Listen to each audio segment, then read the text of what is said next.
ರಾಜಕಾರಣಿಗಳು ಬಂದು ಯಶಸ್ಸಿನ ಭಾಷಣ ಮಾಡ್ತಾರೆ, ನೊಂದವರ ಕಣ್ಣೀರೊರೆಸೋ ಮಾತಾಡ್ತಾರೆ. ಆದರೆ ನಿಜವಾಗಿಯೂ ಮಾತಾಡಬೇಕಾದ ಟೈಮಲ್ಲಿ ಯಾರೂ ದನಿ ಎತ್ತಲ್ಲ, ತೆಗೆದುಕೊಳ್ಳಬೇಕಾದ ಕ್ರಮ ತಗೊಳ್ಳಲ್ಲ.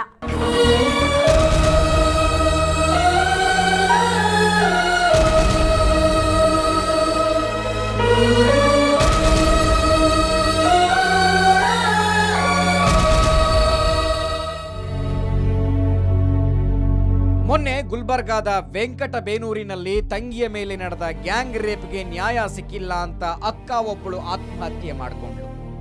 ಆ ಟೈಮಲ್ಲಂತೂ ನಾವು ಆ ಊರಿಗೆ ತಿಂಗಳ ಹಿಂದೆ ಹೋಗಿ ಫುಲ್ ಫೀಲಿಂಗ್ ನಲ್ಲಿ ಭಾಷಣ ಮಾಡಿ ಬಂದ ಯಡಿಯೂರಪ್ಪನವರಿಗೆ ಇಲ್ಲಿನ ನೈಜ ಸ್ಥಿತಿ ಏನಿದೆ ನೋಡಿ ಅಂದ್ವಿ. ಅಲ್ಲಿನ ಮಠ ಮಾನ್ಯಗಳಿಗೆ ಮಾತನಾಡಿ ಅಂದ್ವಿ. ಸಂಸ್ಕೃತಿಯ ತವರಾಗಬೇಕು ಅಂತ ಹರಸಿದ ಮಠಾಧೀಶರಿಗೆ ನಿಜವಾಗಿಯೂ ಆ ನಿಟ್ಟಿನಲ್ಲಿ ಕೆಲಸ ಮಾಡ್ತಾ ಇದ್ದೀರಾ ಅಂತ ಕೇಳಿದ್ವಿ. ಯಾವುದಕ್ಕೂ ಯಾರೂ ಉತ್ತರಿಸಲಿಲ್ಲ. ಇದು ಗುಲ್ಬರ್ಗಾ ಒಂದರ ಕಥೆ ಅಲ್ಲ. ಪಕ್ಕದ ಬೀದರ್, ಕೊಪ್ಪಳ, ರಾಯಚೂರು ಹೀಗೆ ಎಲ್ಲಾ ಕಡೆ ಸಾಕಷ್ಟು ರೇಪ್ ಕೇಸ್ಗಳು ಟಿವಿಯಲ್ಲಿ ವರದಿಯಾಗಿವೆ. ಆದರೂ ಇಲ್ಲಿ ತನಕ ಇಡೀ ಸಮಾಜ ಒಂದಾಗಿ ಕಾಮುಕ ವಿರೋಧಿ ಹೋರಾಟ ನಡೆಸಿಲ್ಲ. ತಂದೆಯಾದವನೇ ಮಗಳ ಮೇಲೆ ಮುಗಿಬಿದ್ದ ಸಾಕಷ್ಟು ಉದಾಹರಣೆಗಳನ್ನ ಮುಂದಿಟ್ಟರೂ ಸಮಾಜ ಎಚ್ಚೆತ್ತುಕೊಳ್ಳಲಿಲ್ಲ.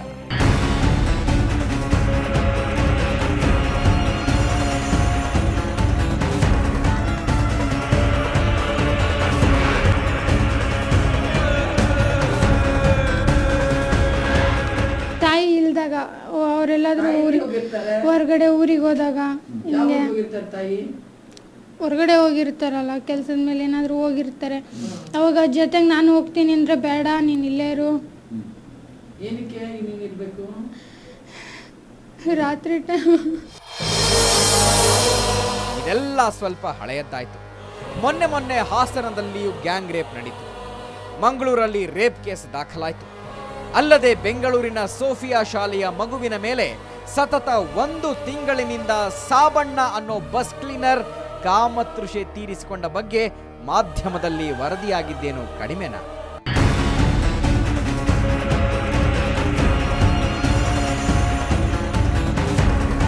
ಅವನು ತಪ್ಪಿಸ್ಕೊಂಡು ಹೊರಟೋಗಿದ್ದಾನೆ. ಈಗ ಅವನು ಎಲ್ಲಿದ್ದಾನೆ ಅಂತ ಗೊತ್ತಿಲ್ಲ, ಹುಡುಕ್ತಾ ಇದ್ದಾರೆ. ನಾವು ಅವನ್ನ ಕರೆಸಿ ಒಂದು ಪೊಲೀಸ್ ಕಂಪ್ಲೇಂಟ್ ಕೊಡಿ ಅಂತ ಹೇಳಿದ್ದೀವಿ. ಯಾರಿಗೆ? ಪ್ರಿನ್ಸಿಪಾಲ್ಗೆ ಹೇಳಿದ್ದೀವಿ. ಪ್ರಿನ್ಸಿಪಾಲ್ ಇದುವರೆಗೂ ಒಂದು ಪೊಲೀಸ್ ಕಂಪ್ಲೇಂಟ್ ಕೊಟ್ಟಿಲ್ಲ. ಗ್ಯಾರಂಟಿ ಅವನನ್ನು ಸುಮ್ಮನೆ ಬಿಡಲ್ಲ. ಅವ್ನು ಬರಲಿ, ಅವ್ನು ಬರಬೇಕು, ಗೊತ್ತಾಗಬೇಕು, ಅವ್ನು ಯಾರಂತ ನಮಗೆ ಗೊತ್ತಾಗಬೇಕು. ನಾವು ಕಾಯ್ತಿದ್ದೀವಿ. ಅವ್ನು ಸಿಕ್ಕಿಲ್ಲ, ಇಲ್ಲಿವರೆಗೂ ಸಿಕ್ಕಿಲ್ಲ. ಈ ವರ್ಷ ಪೂರ್ತಿ ಮಕ್ಕಳ ಮೇಲೆ ನಡೆದ ಅತ್ಯಾಚಾರ ಪ್ರಕರಣಗಳಿಗಂತೂ ಲೆಕ್ಕನೇ ಇಲ್ಲ. ಆದರೆ ಅದನ್ನ ಕನ್ನಡಿಗರು ಅಷ್ಟು ಸೀರಿಯಸ್ ಆಗಿ ತಗೊಂಡು ಈ ವಿಕೃತಿಗೆ ತೆರೆ ಎಳೆಯೋ ಹೋರಾಟ ಮಾಡಿಲ್ಲ. ಅಲ್ಲಿ ಡೆಲ್ಲಿಯಲ್ಲಿ ದೊಡ್ಡ ಪ್ರಮಾಣದ ಹೋರಾಟ ನಡೀತಾ ಇದ್ದ ಹಾಗೆ ಇತ್ತ ಬೀದರ್ನಲ್ಲಿ ರಿವೆಂಜ್ ಹೆಸರಿನಲ್ಲಿ ಇನ್ನೊಂದು ಮಗು ಬಲಿಯಾಗಿದೆ. ಇನ್ನೊಂದು ಕೇಸ್ ಆಗುತ್ತೆ. ಗುಲ್ಬರ್ಗಾದ ಬಾಲಕಿಯ ಮೇಲೆ ನಡೆದ ಅತ್ಯಾಚಾರ ಪ್ರಕರಣವನ್ನ ಪೊಲೀಸರು ದಾಖಲಿಸಿಕೊಳ್ಳೋದಕ್ಕೆ ಹಿಂದೇಟು ಹಾಕ್ತಾರೆ. ಮಂಗಳೂರಲ್ಲೊಂದು, ಹಾಸನಗಳಲ್ಲೂ ಗ್ಯಾಂಗ್ ರೇಪ್ ಆಗಿದೆ. ತುಮಕೂರಲ್ಲಿ ಸಾಮೂಹಿಕ ಅತ್ಯಾಚಾರವೆಸಗಿ ಕೊಲೆ ಮಾಡಿ ಹೆಣ ಹೂತಿರೋ ಘಟನೆ ಬೆಳಕಿಗೆ ಬರುತ್ತೆ. ಇಷ್ಟೆಲ್ಲ ಆದರೂ ಸಮಾಜ ಕಾಮಾಂಧತೆಯ ವಿರುದ್ಧ ಸಿಡಿದೆದ್ದಿರಲಿಲ್ಲ.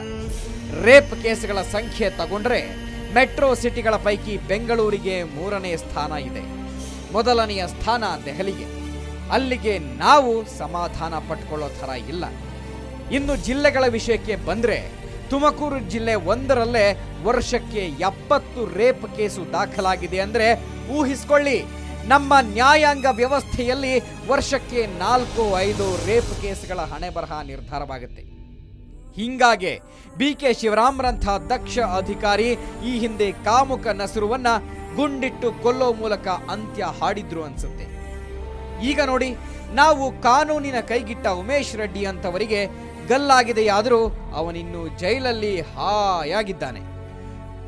ಅಷ್ಟಕ್ಕೂ ಸಾಯಿಸೋದ್ರಿಂದ ಸಮಾಜ ಪಾಠ ಕಲಿಯಲ್ಲ. ಇಂಥ ಕೇಸುಗಳಲ್ಲಿ ಆಗಬೇಕಾಗಿದ್ದೇ ಬೇರೆ.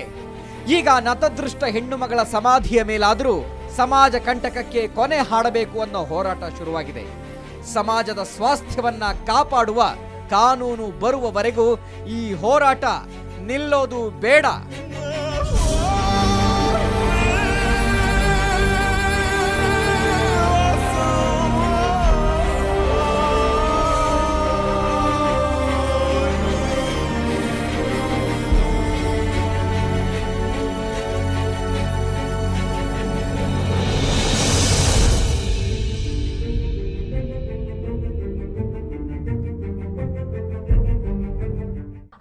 ಹೋಗಿ ಮಧ್ಯಮ ವರ್ಗದ ಸಮಾಜವನ್ನ ಬಡಿದೆಬ್ಬಿಸಿ ಸತ್ತು ಹೋಗಿದ್ದಾಳೆ. ಈ ಹೋರಾಟ ಇಲ್ಲಿಗೆ ನಿಂತರೆ ಆಕೆಯ ಆತ್ಮಕ್ಕೆ ಶಾಂತಿ ಸಿಗೋದಿಲ್ಲ. ಸಭ್ಯ ಸಮಾಜದ ನಿರ್ಮಾಣದ ಬಗ್ಗೆ ಯೋಚಿಸೋದಕ್ಕಾಗಲ್ಲ. ಅದನ್ನ ನೆನಪಿನಲ್ಲಿಟ್ಟುಕೊಂಡು ನಿರ್ಧಾರ ತೆಗೆದುಕೊಳ್ಬೇಕಾದ ಪರಿಸ್ಥಿತಿಯಲ್ಲಿ ನಾವೆಲ್ಲರೂ ಇದ್ದೀವಿ. ಹೊಸ ವರ್ಷದ ಸಂಭ್ರಮದ ಮಧ್ಯೆ ಈ ಹೋರಾಟ ಗೌಣವಾಗದಿರಲಿ ಅಂತ ಹೇಳ್ತಾ ಕ್ಷಮೆ ಇರಲಿ ತಂಗಿ ವಿಶೇಷ ಕಾರ್ಯಕ್ರಮವನ್ನು ಮುಗಿಸ್ತೀವಿ. ನಮಸ್ಕಾರ.